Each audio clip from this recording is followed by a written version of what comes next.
오늘은 대를 이은 청산과부 모녀가 연분을 찾아 헤매는 이야기입니다. 구독과 좋아요 그리고 알람 설정 부탁드립니다. 재미있고도 좋은 글로 보답하겠습니다. 연희의 병은 깊어져만 갔고 연희의 모친 하만댁의 수심도 끝이 보이지 않았습니다. 하만댁 속이 터지는 것은 무남동녀 외동딸인 연희가 시름시름 앓는데도 도대체 무슨 병인지 이름조차 모르겠고 저명한 의원의 처방을 받아 정성 들여 약을 다려 먹여도 차도가 없는 데다 별당 방문을 꼭 걸어 잠그고는 도대체 어미하고는 얼굴을 맞대려 하지 않는 것이었습니다. 연희만은 과부 팔자가 되지 않았으면 했는데 어미의 죄가 커서 그런가 그게 뜻대로 안 되었습니다.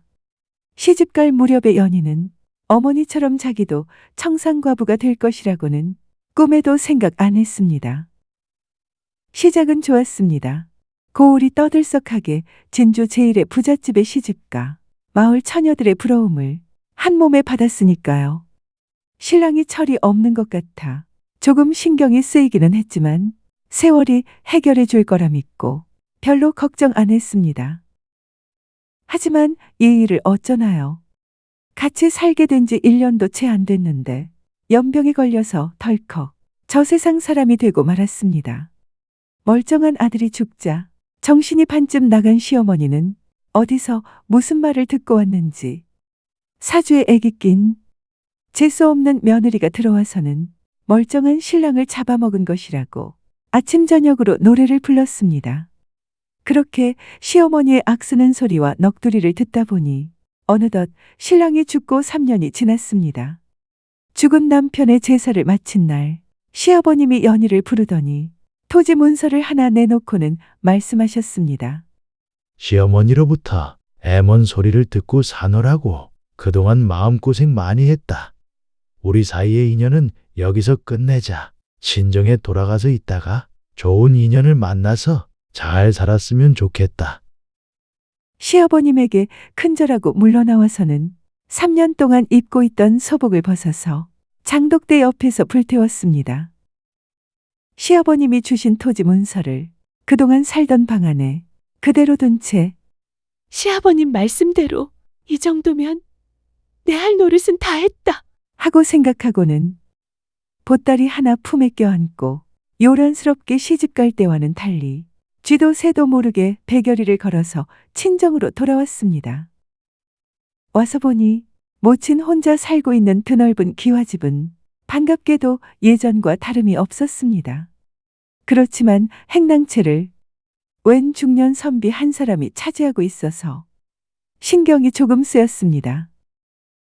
연희는 처녀 때 살던 별당에 다리를 틀고 앉아 제 팔자가 한심해서 한숨을 쉬다가도 어머니의 상심이 깊어질까봐 하루에도 몇 차례씩 안채에 들러 어머니에게 웃음을 지어 보였습니다.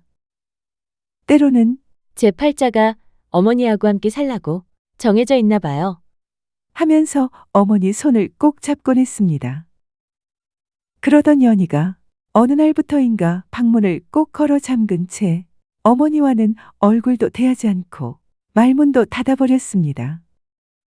음식도 밤비다치가 별당마루에 갖다 놓으면 제 방으로 들고 가서는 두어 숟갈 깨작거리다 말았고 나중엔 굶기를 밥 먹듯이 하더니 드디어 머리를 싸매고 드러누워 버렸습니다. 하만댁이 백방으로 뛰어다니며 온갖 의원을 데려와 갖은 약을 다려 먹여도 연희의 병은 차도가 없었습니다. 어머니는 몰랐지만 아프기 얼마 전에 연희는 모처럼 바깥바람이나 쐬어볼까 하고는 장터에 나갔습니다. 그날따라 장터엔 인파가 많았고 연희는 팥죽이나 한 그릇 사 먹을까 하고 망설이고 있었습니다.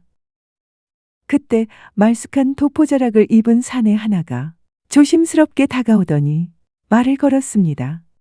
혹시 이 근처에서 약초 파는 노인을 보지 못하셨습니까? 연희가 고개를 저으며 웃었습니다. 여기에는 팥죽 파는 할머니밖에 없네요. 그 말에 사내가 웃었고 둘은 어색한 대로 몇 마디 말을 더 주고받았습니다. 그러고는 헤어졌는데 사내는 장을 보기보다는 연희의 손짓 하나, 말끝 하나에 더 신경을 쓰는 것 같았습니다.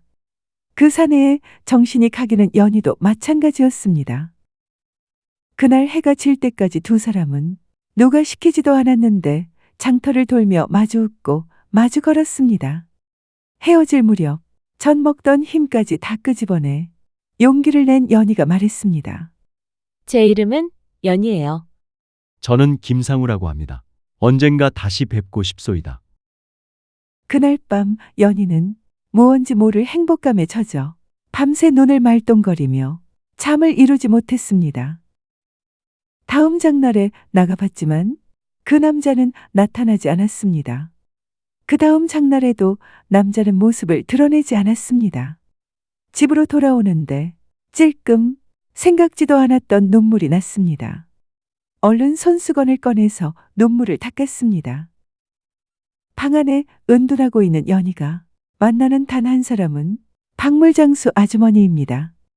참고 참던 연희가 어느 날 박물장수 여인에게 마음속에 품고 있던 사연을 마침내 속 시원하게 털어놓았습니다.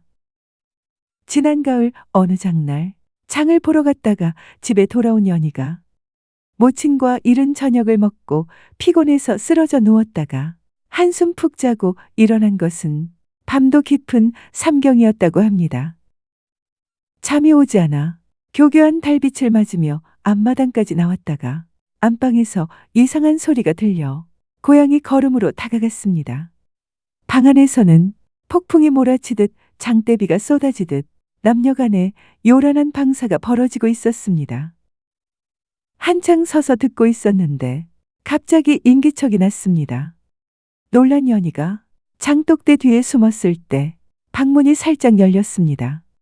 문을 나온 행랑채 남자는 사방을 두리번거리더니 마당을 가로질러 행랑채로 들어갔습니다. 이야기를 마친 연희가 박물장수 앞에서 흐느꼈습니다. 어머니를 이해하려고 해도 도저히 이해가 안 돼요. 어쩌면 좋아요. 그날 저녁 박물장수 여인이 안채로 함한댁을 찾아갔습니다. 마님, 아시병은 제가 고치겠습니다. 놀란 함한댁이 힘주어 박물장수 여인의 손을 잡았습니다. 며칠 후 박물장수 아주머니가 연희를 찾아와서는 조용히 말문을 열었습니다. 연희 아씨, 쇠내는 아씨뿐 아니라 아씨 어머님의 잘하는 모습도 보고 살았습니다. 아씨를 시집 보낼 때 아씨 어머님의 나이 36이었지요. 여자로서는 한창 때였답니다. 아씨 아버지 돌아가신 지 15년 수절하고 살다가 아씨를 시집 보내고 나니 할 일을 다 했다고 생각하셨지요. 그래서 옛날 인연을 찾자 수절을 접었지요. 쇠내가 그 앞뒤 사연을 다 알고 있답니다. 행랑아범은 원래 함안 고을에서 학식이 높기로 소문난 윤참봉의 서자였습니다. 그는 본처 소생이 아니라는 이유로 집에서 구박을 많이 받고 자랐습니다. 윤선비가 마을 서당에서 글을 배울 때 함한댁을 처녀적 이름은 묘옥인데 처음 만났답니다. 양반가 교수인 묘가 씨는 남자아이들과는 다른 시간에 마을 서당을 다니면서 글을 배웠습니다. 그러던 중 서당 뒷마당에서 우연히 나눈 시 한 수로 두 사람은 속 깊은 정을 나누게 되었습니다. 그러나 문벌과 집안이 두 사람을 가로막았고 묘가 씨는 중매로 관찰사 휘하의 관리와 혼인하게 되었습니다. 얼마 후 묘가 씨가 불시에 남편을 잃고 시집간 지 1년이 조금 넘었을 때 청산과부가 되었습니다. 남편을 잃은 지 15년 후 무남동녀 연희아 씨가 시집간 후 윤선비가 함한댁이 사는 마을로 아무도 모르게 스며들었습니다. 옛사랑을 지키느라고 그랬는지 모르지만 윤선비는 그때까지 장가를 들지 않았을 뿐더러 동정이기도 했답니다. 윤선비는 사람들의 입과 눈을 피해 그저 행랑아범으로 살며 함한댁의 행랑채를 지켰습니다. 하만댁은 한 번도 그의 방문턱을 넘지 않았지만 창호 너머의 그림자에 마음 기댈 때가 많았습니다. 그러던 어느 날 하만댁이 윤선비를 찾아가서는 조용하지만 힘있게 말했습니다. 이제 다시는 수절 따위 하지 않겠어요. 내 인생을 내 뜻으로 살 테니까요. 그렇게 말한 다음 박물장수 할머니가 덧붙였습니다. 수절은 여자의 미덕이 아닙니다. 사랑하는 사람 사이의 합궁은 자연의 이치니 한사코 거스르면 병이 나고 만다오. 그러자 머뭇거리던 연희가 속마음을 털어놓았습니다. 자기가 아파서 들어놓은 이유는 어머니의 회절 때문이기도 하지만 다른 이유가 하나 더 있다고 했습니다. 그런 다음 장터에서 만난 김상우라는 사내에 관하여 이야기했습니다. 연희의 이야기를 들은 박물장수 아주머니는 김상우라는 사내의 이목구비에 대해 꼬치꼬치 캐물었습니다. 보름이나 지났을까 박물장수 아주머니는 장터에서 그 김상우라는 사내를 보았습니다. 박물장수 아주머니는 김상우라는 사내와 장터 국밥집에 마주 앉아서는 반나절이나 대화를 나누었습니다. 박물장수 여인이 연희를 만난 후 종적을 감춘 일에 관해서 묻자 사내가 대답했습니다. 자기의 본업은 의원인데 장터에서 연희아 씨를 만난 바로 그때 한양에 죽을 병에 걸린 사람이 있어서 그 사람을 고치러 두어 달 한양에 가 있었다고 했습니다. 그가 연희를 찾아 장터를 헤매고 다닌다는 걸 알아차린 박물장수는 조용히 계획을 세웠습니다. 박물장수가 별당에 들러서는 연희에게 사내를 만났다고 이야기하자 갑자기 연희의 눈에 눈물이 가득 고이더니 입술을 떨면서 물었습니다. 그 사람이 나를 기억하던가요? 당연하죠. 아씨와 다시 만날 날만을 기다리고 있습디다. 그런데 이 마을에선 혼례도 어렵고 소문도 무섭지요. 누군가 보쌈이라도 해서 아씨를 데려가야 탈이 없을 것입니다. 그렇게 말한 다음 김상우라는 사람이 장터에 나타나지 못하게 된 연유를 이야기하니 연희가 듣고 무척 기뻐했습니다. 하만댁에게는 아무 말 하지 않고 박물장수는 행랑채 윤선비에게 은근슬쩍 귀띔했습니다.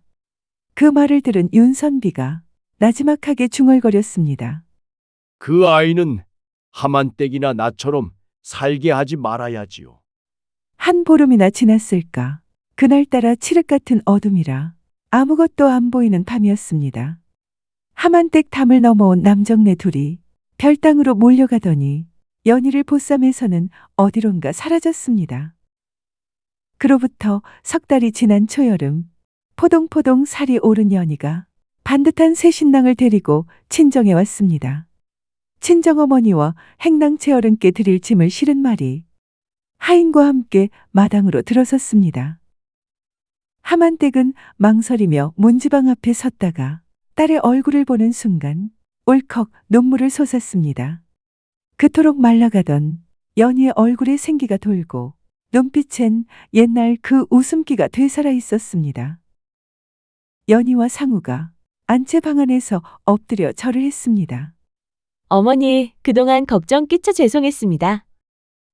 상우가 웃으며 말했습니다. 따님과 같이 살아도 되겠습니까? 어머님, 하만댁은 활짝 웃으며 고개를 끄덕였습니다. 그럼 되고 말고 데려간 이상 책임은 져야지. 들어주셔서 고맙습니다. 용어 풀이와 참고문헌 그리고 자료 출처는 명기만 하고 따로 읽지는 않겠습니다. 참고하시기를 바랍니다.